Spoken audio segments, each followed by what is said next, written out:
Right. We are one session away from drinks, and also we're just about to commence a session which I'm also personally very much looking forward to. And that is essentially to announce the winners of the IGCC 2019 Climate Awards, the first awards that we've ever actually run as part of this summit. And at this point, I would just ask Don Henry to make his way to the stage. There he is, okay. So I just want to take a little bit of a moment, particularly off the back of that conversation, to talk briefly about why we have chosen to launch these particular awards for the investment industry. Because we also asked ourselves the question, is it the right thing to do to be handing out accolades when we are so far away from a 1.5 degree world? And we came to the conclusion that what we were trying to do is not about rewarding business as usual, but rather to actually put a spotlight on those individuals, organisations or initiatives that are actually looking to drive real change across the industry. So to focus on those who've pushed the conversation along, who've opened up spaces across industry to actually do more, and have reached out to bring their colleagues in the companies and the industry along with them in terms of actually achieving change. And we also wanted to hold to the principle of excellence in terms of only focusing on 4 key categories and to try and recognise and reward the truly outstanding. So in order to do that, we put in place a judging panel renowned for their integrity, their industry knowledge, their environmental experience, and also, shall we say, a certain no-nonsense approach to interrogating claims of outperformance. And of course, I'm talking about Don Henry, I'm talking about Ian Woods from AMP Capital, I'm talking about Elaine Pryor, I'm talking about Rob Fowler and Joanne Saliba, who were our very harsh judging panel. I'll tell you now, they were pretty harsh in terms of how they scored and recognised the actual entries. And I want to take a moment to thank all of the entrants in these first awards, because we were just blown away by the high calibre of the actual entries and by the responses and the approaches put forward. And I think you'll see that reflected in the actual winners as well. So I want to invite Don, who was chair of the judging panel, to say a few words. And I'm sure many of you would know Don for his long-standing work across the environmental movement, both in terms of his role at the Australian Conservation Foundation, to name a few, and in terms of his current role with the Monash Sustainability Enterprises Institute. But please, Don, join me in terms of saying a few words.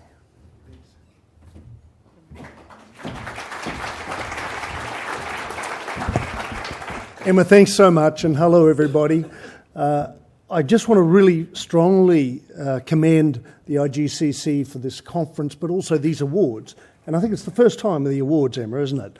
And I can tell you from the judging panel's point of view, the diversity of applicants and the quality of them was totally fantastic.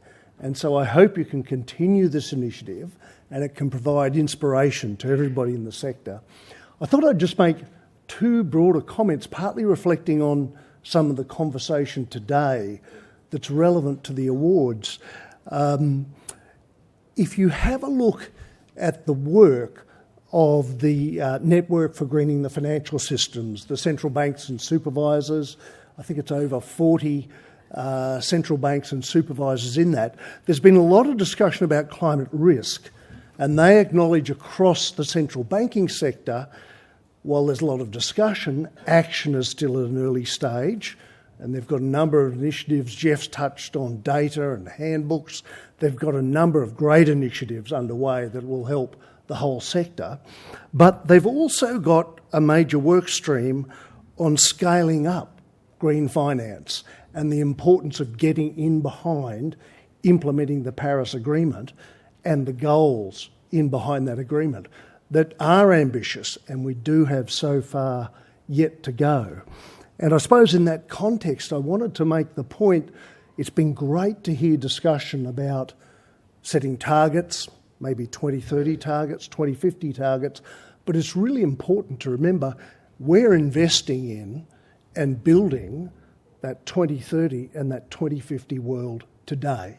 So there is a real sense of urgency, challenge and opportunity behind that. And I think in that spirit, these awards are really, really important to just shine a light on and learn from outstanding performance in the sector. So I want to strongly commend it. I want to say to you it was a tough job. for the judges, and sometimes you're comparing apples and oranges, which is really hard. But we feel comfortable there's a fantastic group of finalists and winners in here, Emma.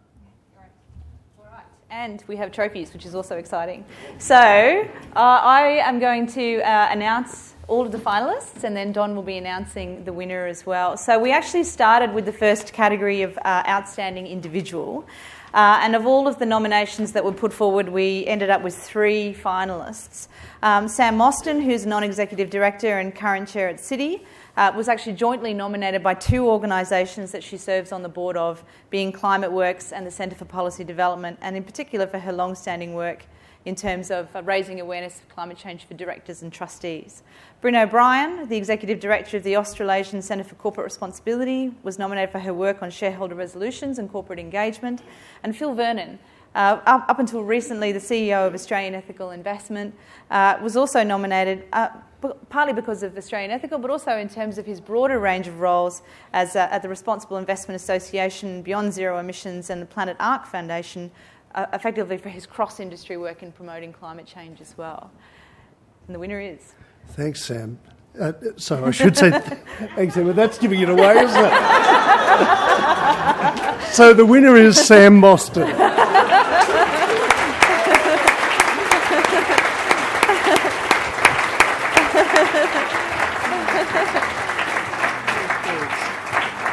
Hey, I should say... Thanks very much, Sam. Sam, if I may, and Emma, am I doing the right thing here to say that the judges noted that Sam has contributed over a long period of time and has been a great spokesperson and advocate for climate and sustainability issues in the finance sector, business more broadly, and particularly with boards as well.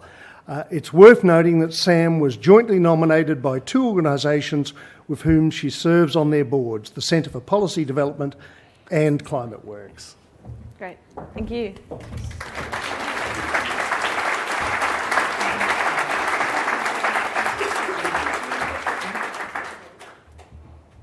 Very quick word. So I'm going to photo.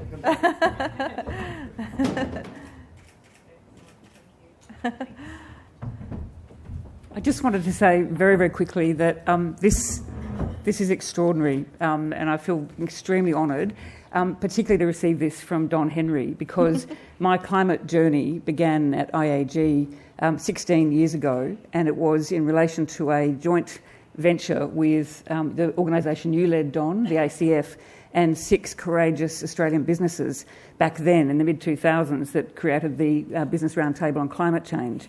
And if to take Jeff Summerhayes' exhortation seriously, back then we were very polite. We were 6 companies with ACF calling for a long, clear signal on carbon pricing and on building the resilience to all of the things that were predicted by the insurance sector back in the early 2000s that we're now living through.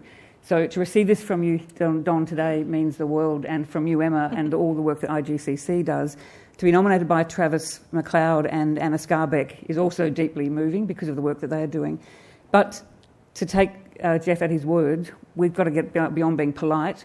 I think it's strenuous, courageous, broad-based advocacy we all have to be involved with across every sector, and it's wonderful to see the fact that it's the investment community that is now leading that together with other business, but we have to get out and move everybody, or the Greta Thunbergs and my daughter and that generation will know that we have comprehensively failed. So more power to IGCC and to everyone that was nominated, and thank you so much. This is a great thrill. Thanks. Thank you so much. Thank you.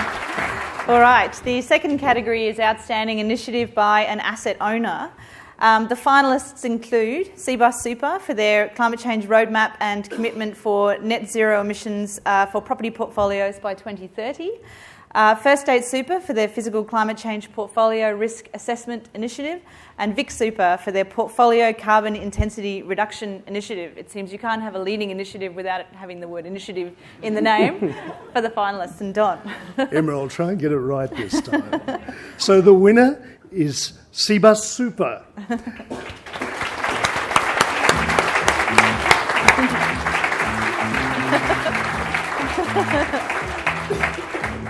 Thank you.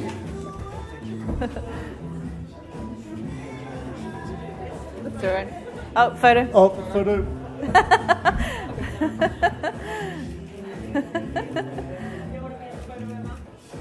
No. Thank you so much. Emma, let me just mention, if I may, so the awards for the development of their leading climate change roadmap and commitments to net zero carbon by 2030 for their property portfolio, which is now being extended into new commitments for infrastructure. And our judges noted that the net zero target's ambitious and will help drive manager practices and will influence others in the industry. Thank you very much. All right, we are on to our third category for an outstanding initiative by an asset manager. So the three finalists here are IFM investors for the IFM Australian Infrastructure Carbon Reduction Initiative, the Impact Investment Group Solar Asset Fund, which was undertaken in partnership with Future Super's Future Renewables Fund, and also QIC for their retail property sector green bond. Emma, the winner is IFM Investors.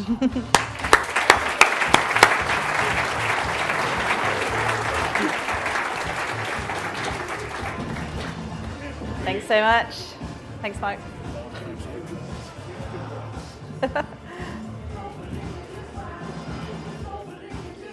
Great, thank you. Thanks very much, Mike. Emma, may I mention, so the initiative is the Australian Infrastructure Carbon Reduction Initiative, and the judges noted that it appears to be a well-actioned and very tangible program that can make a substantial material difference and across a range of asset types. Thank you, Don.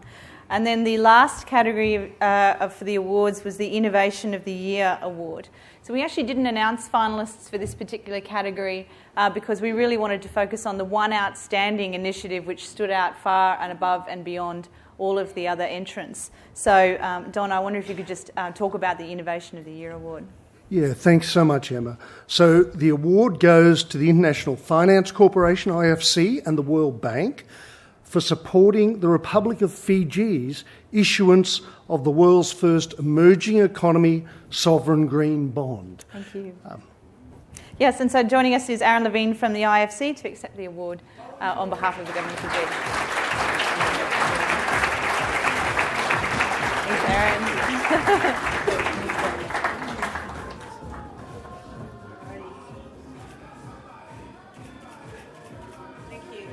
Thank you. Emma, may I just mention, so Fiji made history by becoming the first emerging market economy in the world to issue a sovereign green bond, with the final tranche of 100 million Fiji dollars issuance in July last year.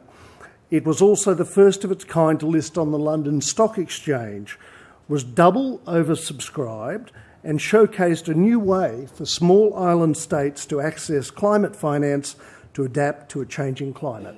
Thanks so much, John. And can I just say congratulations to all of the winners and again congratulations to all of the finalists in terms of the actual awards. As I said, the calibre and the quality of the entries was incredibly high and there was some very robust debate in the judging panel, I can also tell you, in terms of the actual process.